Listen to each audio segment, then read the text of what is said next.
중세 시대에 수도원에서 교육하는 교육의 내용 가운데 하나가 있는데 그게 뭐냐면 감옥과 수도원의 차이를 가르친답니다. 여러분은 그 차이를 아시는지요? 목사님, 감옥하고 수도원이 뭐 다르지 않습니까? 라고 얘기할 수 있지만은 수도원하고 감옥은 비슷합니다. 어떤 면에서 비슷하느냐? 첫 번째로 외부와 차단되어 있다는 것이에요, 여러분. 한 번 들어가면 나오기가 어려워요, 여러분. 그렇잖아요, 여러분. 감옥도 그렇고 수도원도 그렇고. 그런가 하면 자유가 없어요, 자유가. 그런데 수도원에는 분명한 차이가 있어요, 감옥하고 달리. 수도원에는 뭐가 있느냐? 하나님의 말씀이 있고 감사가 있고 찬양이 있다는 것이에요. 그래서 수도원은 천국인 것이에요. 뭐 차단돼 있고 뭐 자유가 없고 한 번 들어가면 나오기 어려울지 모르지만 감사와 찬양과 거기에는 말씀이 있기 때문에 천국일 수밖에요. 그런데 반대로 감옥은 늘 원망과 단식과 후회와 불평과 불만이 있어요. 그래서 지옥인 것이죠. 그런데 수도원임에도 불구하고 감사가 없다고 생각해 보세요.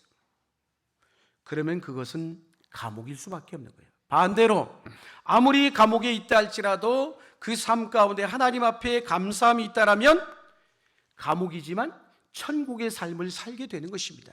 할렐루야. 감사는 그런 의미에서 우리 믿음의 성도들에게 아주 중요한 핵심적인 주제 중에 하나인 것이에요. 현재 내 신앙생활이 지금 건강하지 않는지를 판단하는 바로미터, 기준이 있다면 뭘까요? 내 삶 속에서 감사가 있느냐 없느냐라는 것이에요. 반대로 감사하지 못하고 늘 불평과 원망과 탄식과 항상 모든 문제를 자기가 아니라 남의 탓하고 비판하고 그런다면은 그 삶은 아무리 이 땅에 풍요로운 삶을 산다 할지라도 감옥을 사는 것과 별반 다를 게 없다는 거예요. 그래서 우리는 오늘 이 시간 내 신앙 상태를 살펴볼 수 있어야 돼요. 나는 정말 감사하고 있는지. 우리가 그러잖아요. 어떤 때는 감사하는데 어떤 때는 불평을 하고 있어요. 그런 의미에서 감사라는 것은 내가 선택하는 거예요. 그래, 내게 주어진 상황과 환경이 아무리 힘들다 할지라도 나는 감사해야지 선택하는 거예요. 여러분, 주기도문은 누가 가르쳐 주신 거예요? 주께서 가르쳐 주신 기도문이기 때문에 주기도문이라고 우리가 얘기하잖아요, 여러분. 그런데 그 가르쳐 주신 기도의 내용을 보면 한 대목도 그렇고요. 한 단어도 그렇고요. 놓칠 수 없을 만큼 우리 신앙의 삶 전체에 함축된 메시지를 담고 있다고 해도 과언이 아니에요. 자, 주기도문은 두 파트로 나뉘어져 있죠. 전반부는 하나님께 대한 기도의 내용이고 후반부는 우리 사람들, 인간들을 위한 기도의 내용이 나와 있습니다, 여러분. 하늘에 관한 기도, 땅에 관한 기도, 이 두 기도가 어찌 보면 분리되어 있는 것 같지만 절대로 분리되어 있지 않다는 것이죠. 오늘 성경은 말씀합니다. 우리 11절 말씀, 우리 성경을 보면서 다시 한번 읽겠습니다. 11절 말씀 시작. 아멘. 오늘 우리에게 일용할 양식을 주시옵고. 첫 번 기도가 뭐예요? 인간에 대한 첫 번째 기도의 주제가 일용할 양식이에요. 여러분, 일용할 양식은 어떤 문제예요? 현실적인 문제잖아요. 사느냐 죽느냐, 먹느냐 먹지 못하느냐. 그렇죠, 여러분. 여러분, 기도가 영적인 것이라고 해서 다 하늘의 천상의 것으로만 구분되고 구하는 것으로 생각하시면 잘못 생각하고 있는 거예요, 여러분. 반대로 먹는 문제라고 해서 전부 다 비영적인 것일까요? 아니에요, 여러분. 우리 하나님 앞에 나와서 먹는 문제를 구하는 것도 어쩌면 하나님이 우리에게 원하시는 거예요, 여러분. 오늘 분명히 말씀합니다. 오늘 우리에게 일용할 양식을 주시옵고. 이 기도는 하나님은 어떤 분이라는 거예요? 우리의 일상의 삶에 간섭하시는 분이시고 우리의 일상에서 먹고 사는 기본적인 필요, 인간의 가장 기본적인 갈망에 응답하시는 하나님임을 우리에게 가르쳐주고 있는 것입니다. 할렐루야. 예수님의 공생애를 봐도 그렇죠, 여러분. 3년의 공생애를 보면 이 먹는 문제하고 밀접한 관련이 많아요, 여러분. 사단이 예수님이 공생애를 시작하면서 광야에서 40일 동안 줄이셨잖아요, 여러분. 그때 시험 받으신 시험의 내용이 뭡니까? 이 돌돌로 하여금 떡이 되게 하라. 이 시험이었잖아요, 여러분. 지극히 현실적인 문제를 우리에게 시험을 냈어요, 여러분. 우리가 살아가면서 하루에 3번 우리가 식사의 문제를 놓고 기도합니까? 안 합니까? 기도하잖아요. 물론 그래요. 어떤 분은 목사님 저는 3끼 다 안 먹고 2끼 먹으니까 2번만 기도한다라고 얘기하실 수도 있겠어요.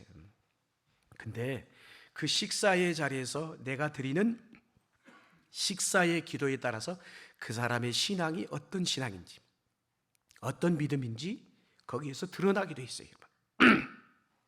우리가 매일 먹고 마시잖아요. 이 먹고 마시는 행위, 이것이요 육적인 문제임에도 불구하고 영적인 것과 결코 분리되어 있지 않다라는 거예요. 식사의 자리에서 어떤 기도를 드려요? 오늘 일용할 양식을 주신 하나님 앞에 감사의 기도를 드리잖아요. 그러는 순간 그 자리는 하나님이 임하시는 거룩한 장소가 되는 것이에요. 그래서 여러분 식탁에서 드리는 기도의 핵심이 뭡니까? 감사잖아요, 감사. 다른 거 있는 게 아니잖아요. 감사잖아요, 여러분. 거창한 것이 아닌 뭐에 대한 감사예요? 오늘 내가 먹고 있는 이 일용할 양식에 대한 감사잖아요, 여러분. 뭐 자동차를 몰고 가다가 뭐 갑자기 사고가 나가지고 언덕에 굴러떨어져서 기사회생해서 살아났을 때, 그런가 하면 회사가 부도 위기에서 극적인 희생을 극적으로 이게 다시 회생을 했을 때, 그런가 하면 뜻하지 않게 암에 걸렸는데 암을 치료했는데 깨끗이 나아버렸어. 그런 일들이 물어봅니다. 일평생 얼마나 일어나요? 자주 일어납니까?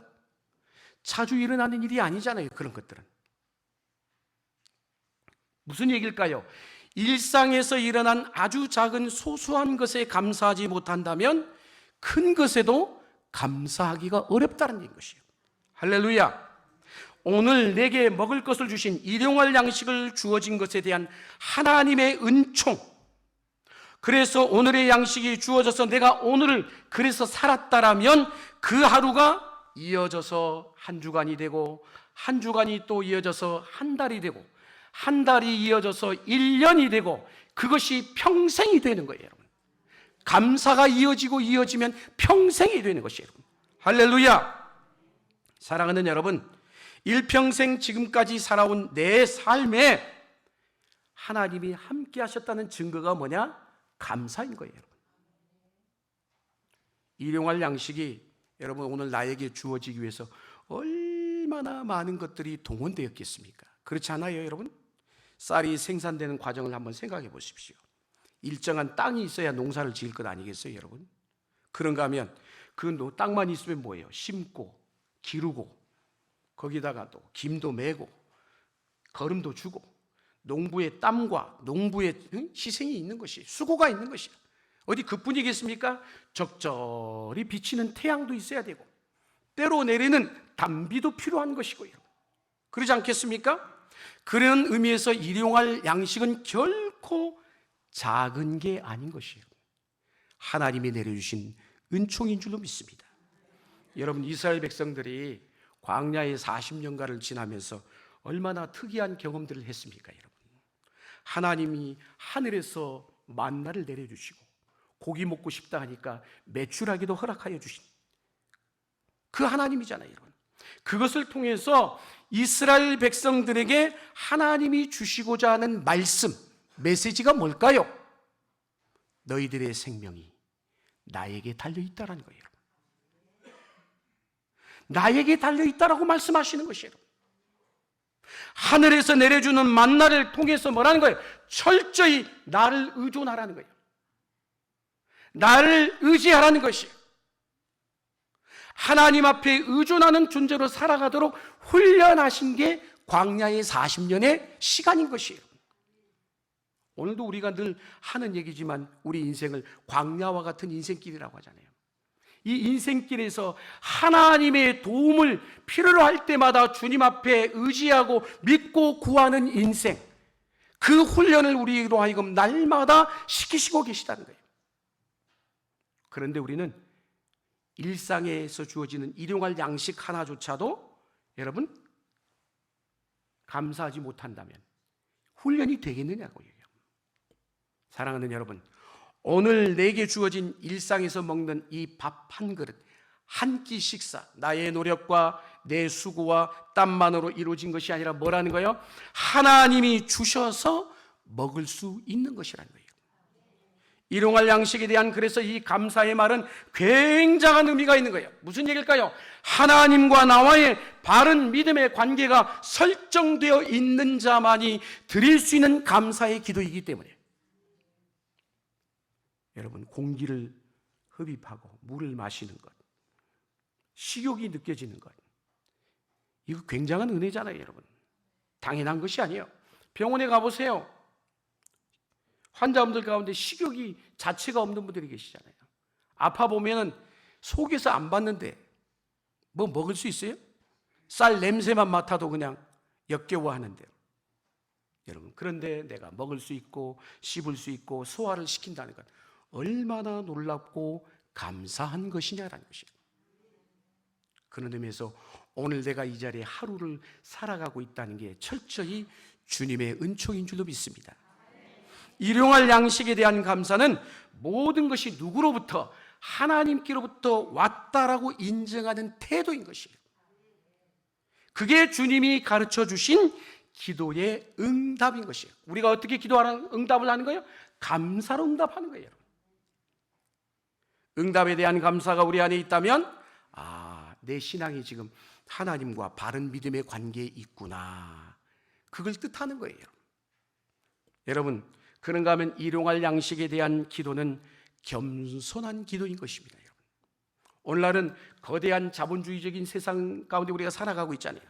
자본을 그래서 축적하는 것을 자랑으로 여기는 이 세상, 그런데 그런 세상 가운데서 보잘것없는 한 끼 식사, 일용할 양식에 대한 초라해 보일 수 있지만은 어쩌면 현실과 전혀 어울리지 않아 보이는 그런 기도일 수 있어요. 여러분, 우리는 어떤 기도를 드려요? 가능하면 이런 기도를 드려요.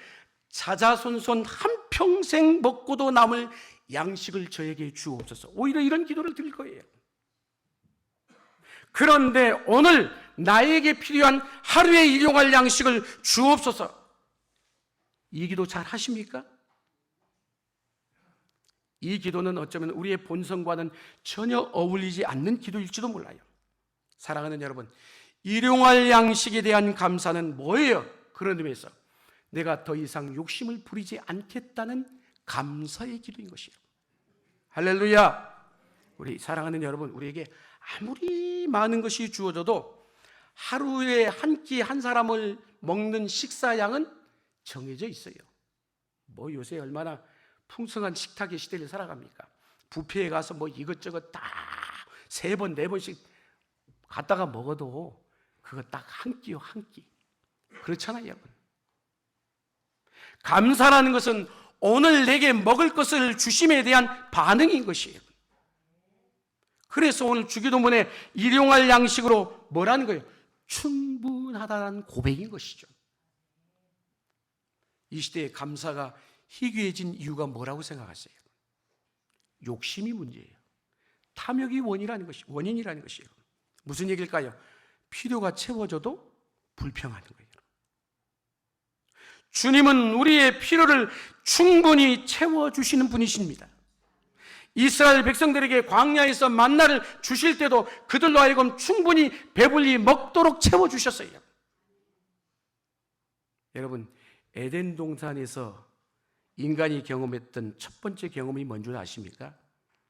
모든 것을 풍성하게 누리도록 다 지으시고 난 다음에 마지막 날에 사람, 인간을 만드셨잖아요, 여러분. 죄로 인하여 척박해지긴 했지만 여러분, 여전히 이 세상은 풍성합니다. 바다에 나가보면요, 제철 어류들이 얼마나 풍성한지 몰라요. 동해안에 가면은 유명한 어류 가운데 들어보셨는지 모르겠어요. 도루묵이라는 물고기. 저도 보기도 했고 먹어보기도 했어요. 근데 이 도루묵이라는 물고기는 산란기가 되면은 알을 꽉 품고 있어요. 근데 이 알이 부화돼 가지고 생선이 되면 아무리 많이 잡아먹어도 없어지지가 않아요. 여러분, 귤밭에 가서 귤을 하나 따먹어 보십시오. 귤 따먹으면서 그런 생각을 해보셨는지 모르겠어요. 이 귤 하나에 무엇이 들어있을까? 과수원이 들어있는 거예요, 여러분. 그렇잖아요, 여러분. 셀 수 없이 많은 것들을 하나님이 주신 것이에요. 하나님은 우리의 필요를 채워주신 분이세요. 그래서 사도 바울은 빌립보서 4장 19절에 이런 고백을 하고 있어요. 한번 읽겠습니다. 시작.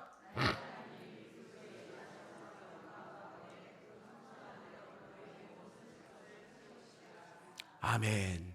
모든 쓸 것을 채우시는 하나님. 문제는 뭘까요? 필요 이상을 구하는 거예요. 그런데 여러분, 필요 이상을 욕심을 내서 구하면 하나님이 채워주실까요? 하나님은 내 욕심까지 채워주지 않으셔요, 여러분. 성경이 분명히 말씀하잖아요. 야고보서 4장 3절에 명확하게 응답되지 않는 기도를 얘기하고 있어요. 한번 읽겠습니다. 구하여도 받지 못함은 정욕으로 쓰려고 잘못 구하기 때문이라. 아멘. 우리에게 필요한 영양분을 섭취하는 건 좋은 일이에요.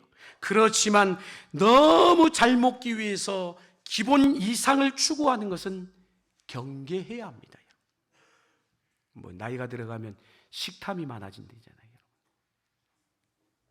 오늘날 미각을 추구하는 문화가 얼마나 발달이 많이 되어 있어서 화학성 물질들이 첨가되기 시작했고, 그러다 보니까 자꾸 이 조작된 입맛에 길들여져 있다 보니까 자극적이고 배가 불러도 먹고 또 먹어요.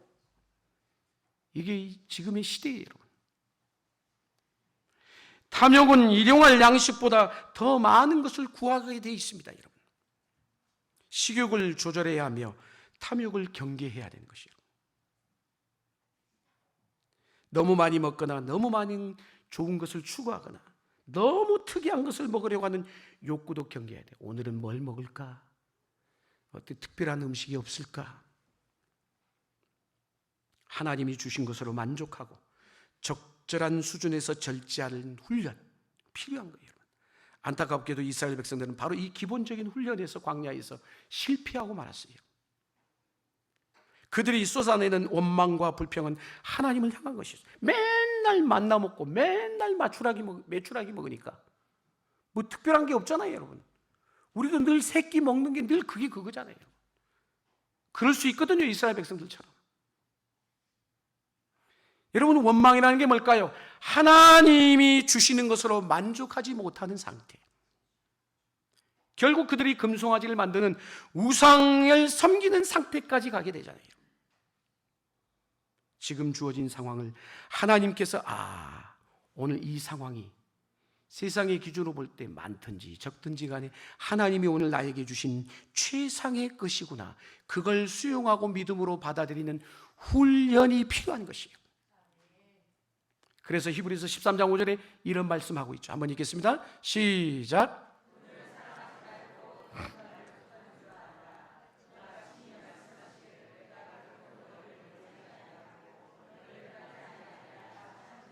아멘. 오늘 이 시대는요, 자꾸 욕심을 부추기는 시대예요.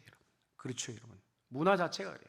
비교하고, 문화가 비교하잖아요. 비교 문화, 자기과시, 나 이만큼 있어, 이만큼 살고 있어, 자기 숭배, 가능하면 많은 것을 가지고 있는데도 쌓고 쌓는 시대. 아무리 그런 사람은요, 가져도 만족함이 없어요, 여러분. 그러니 자연히 그 입에서 감사보다 불평이 많을 수밖에 없어요. 이 시대가 그런 시대예요. 음식을 먹어도 적당한 수준에서 만족하는 훈련이 되어 있지 않습니다. 여러분. 지금 주어진 것이 하나님으로부터 왔다면 만족하고 감사해야 되는데 원망과 불평을 일상화할 때가 많이 있다는 거예요. 사랑하는 여러분, 우리 믿음의 우리 반석교에 속한 성도들은 그렇게 부유한 삶이 있는 분은 없어요, 여러분. 그런데 이런 말씀을 하고 있다는 자체가 저도 그럴 수 있어요, 여러분. 어떤 생각이 들어요? 아니 목사님, 우린 뭐 한 끼 먹는 것으로도 만족합니다. 그럴 수 있어요, 여러분. 그러나 다시 한번 우리 자신을 이 말씀에 비춰보면서 주어진 것에 우리가 자족하며 살아가고 있는지 우리 자신의 신앙을 점검해 보라는 거예요. 식탁에서 기껏 감사기도하고 나서 반찬 투정을 부려요. 아내의 손을 거쳐서 식사의 자리에 올라왔을지라도 감사의 기도를 드리는 순간 그거는 아내가 준 것이 아니라 하나님께서 주신 것으로 변하는 것이에요. 우리가 만든 것이라 할지라도 하나님이 주신 것이라는 것이에요. 하나님에게서 오시지 않는 것이 단 하나도 없다는 거예요. 자꾸 어때요? 우리는 내일에 대해서 불안해하잖아요. 내일에 대해서 불안해질수록 욕심이 어떻게 돼요? 더 커지죠. 더 자꾸 쌓아놓고 싶죠. 왜? 내일 어떻게 될지 모르니까. 내일 그러나 주실 것을 믿는다면 욕심 부릴 필요가 없는 거예요. 그러지 않겠어요? 오늘 하루 한 끼 일용할 양식을 허락하신 하나님을 신뢰하고 그분을 믿고 감사하며 내일도 분명히 나에게 이 일용할 양식을 허락하실 것을 믿는다면 결코 불안해하지 않는다는 것이에요. 오늘날의 이 욕구를 살펴보면 결코 간단치가 않아요, 여러분. 욕구라는 게 이게 점점 욕심이 많아지죠. 커지면서 관성의 법칙이 적용이 돼요. 무슨 얘기냐?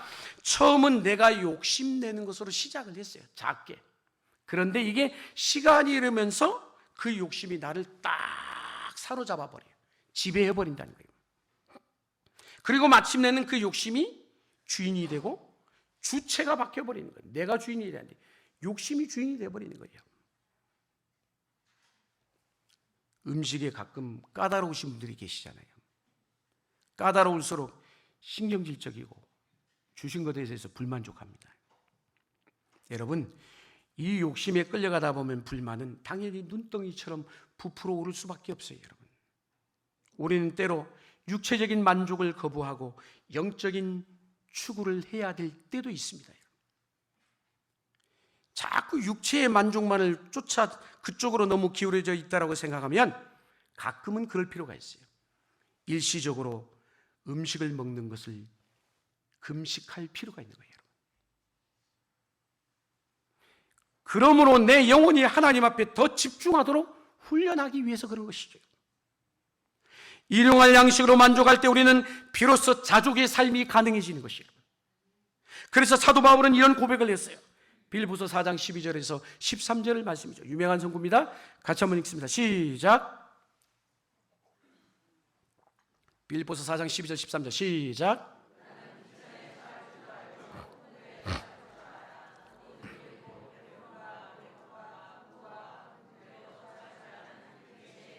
(13절) 말씀, 내게 능력 주신 자 안에서 내가 모든 것을 할 수 있느니라. 아멘. 저 고백은 뭐예요? 실제로 사도 바울이 경험한 거예요. 자기는 어떤 형편에서도 만족하는 삶, 자족하는 훈련이 되었다라고 얘기를 하고 있는 것이에요. 자족이란 게 뭘까요? 궁핍하다고 해서 불평하지 않고요, 또 부유하다고 풍성하다고 해서 결코 높아지거나 교만하지 않는 그 상태를 유지하는 삶, 그게 바로 자족인 것이에요. 그리스도인으로서 주를 위해 살아가고자 하는 사람들이면 반드시 이 훈련을 해야 되는 것이에요.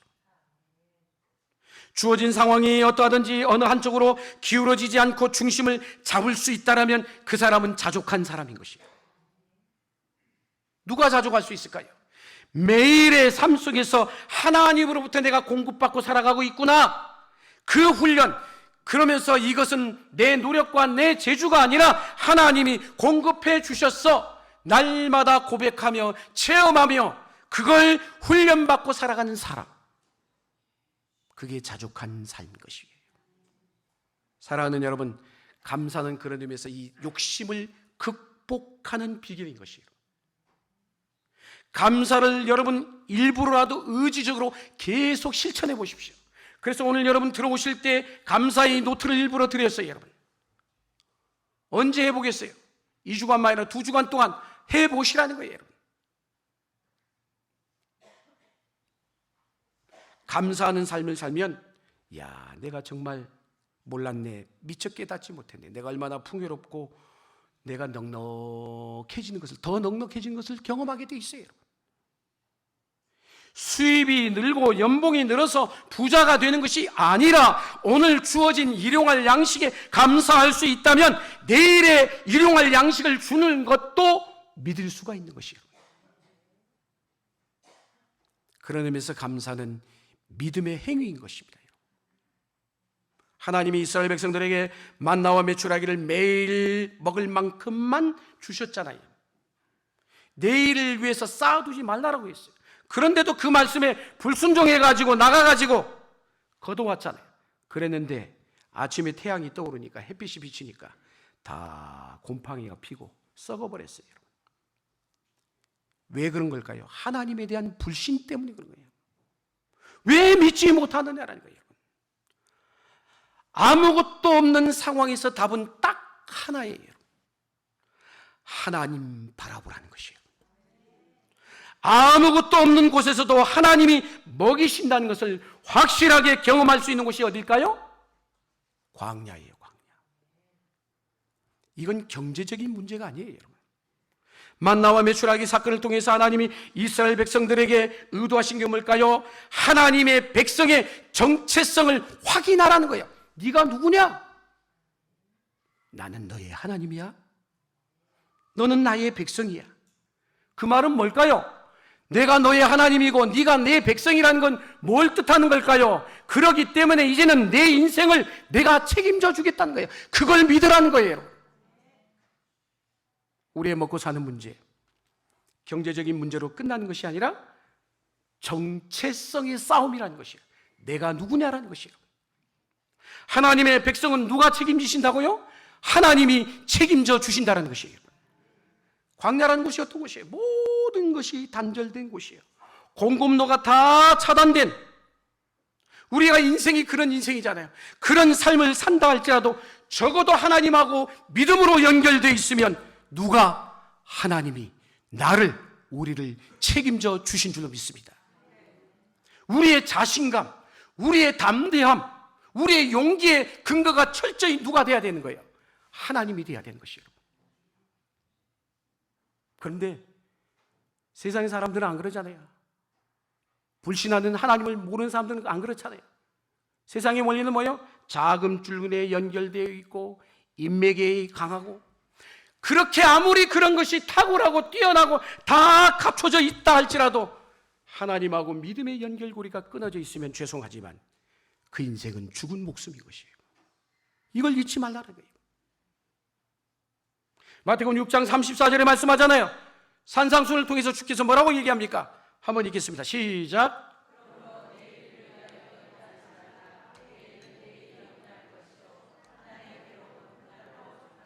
아멘. 오늘의 염려는 오늘로 끝내셔야 됩니다.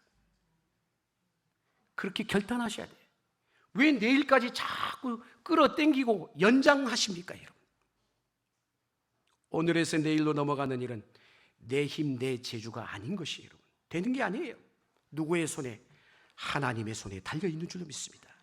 오늘 먹을 양식을 주셨다면 내일도 주실 것을 믿으시기를 축원합니다. 미래는 불확실해요. 그러니까 사람들이 늘 불안하죠. 그러니까 늘 벌기 위해서 애를 쓰고 수고하고 오늘도 그걸 또 축적하기 위해서 일터로 가잖아요. 여러분. 앞으로 우리에게 다가오는 여러분 인류의 미래가 어떻게 될지 누가 압니까? 아무도 몰라요, 여러분. 주님이 분명히 말씀하고 있어요. 내일 일을 염려하지 말라고. 이유는 뭘까요? 그 내일 일은 너의 시간이 아니야. 내 시간이라는 거예요, 여러분. 내 영역이라는 거예요. 우리가 할 일은 뭘까요?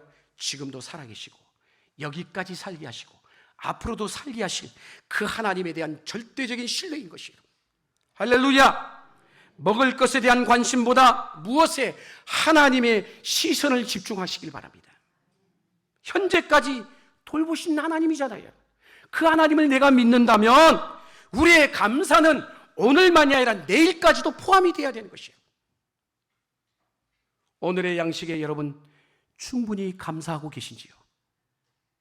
오늘 살게 하신 하나님을 전적으로 신뢰하고 그 여러분에게 주어진 것에 충분히 만족하고 계신지요? 생존의 문제로 염려하고 산다면 우리는 다시 한번 식사의 자리에서 내가 드리는 기도부터 다시 시작해야 돼요. 오늘 우리에게 일용할 양식을 주시옵고, 이 밥은 실존의 문제잖아요, 여러분. 밥을 먹지 못하면 죽잖아요, 여러분. 그토록 열심히 일하는 이유도 뭐예요? 다 먹고 살기 위한 것이잖아요. 아직도 세상에 이 기근의 문제로 시달리는 곳이 얼마나 많습니까? 하루에 세상에 $2가 없어가지고 죽어가고 있는 우리 이웃들이 주변에 있어요. 그래서 이 추수감사주일에 여러분들에게 들어오실 때, 그리고 못 받으신 분도 마찬가지예요. 나가실 때 사랑의 빵을 나눠드린 이유가 뭐예요? 요새는 이렇게 굴러다니는 동전 굴러다녀도 가만히 아무도 안 줍니다. 동전을 별로 신경을 안 써요. 그걸 모으자라는 거예요. 그래서 그런 분들에게, 그런 이웃들에게 나누자라는 거예요. 사랑하는 여러분, 감사의 계절이 뭘까요? 내게 주신 일용할 양식에 대한 감사와 더불어 더 나아가 이 감사가 나눔으로까지 이어져야 된다는 것이에요. 여러분, 우리 제주도에는 옛날에 잔치하면은 잔치밥을 돌려서 이웃들에게다. 반이라고 하죠, 여러분. 어르신들은 다 아셔요, 여러분. 그 마을에 잔치가 있으면 그 마을을 함께 먹고 마시는 거예요, 여러분. 여러분, 예수님께서도 복음서를 통해서 계속 들려주시는 말씀의 비유 가운데 뭐가 많이 등장하느냐? 잔치 비유가 많이 나와요, 여러분. 요한계시록에도 장차 우리 구원받은 모든 믿음의 백성들이 하나님 앞에서 찬송할 때 그걸 뭐에 비유하느냐? 혼인잔치로 비유하고 있어요, 여러분. 그 자리는 풍성함인 거잖아요. 잔치는 풍성함이 있는 곳이잖아요, 여러분. 그래서 오늘의 식탁은 오늘로 끝나지 않고 하나님의 백성들에게 영원히 이어지게 되어 있는 것이에요. 이스라엘 백성들은 광야에서 만나와 메추라기를 먹었어도 죽었어요. 그러나 주님은 영원히 죽지 않을 당신의 약속을 우리에게 주시고 있어요. 요한복음 6장 35절 말씀 같이 한번 읽습니다. 시작.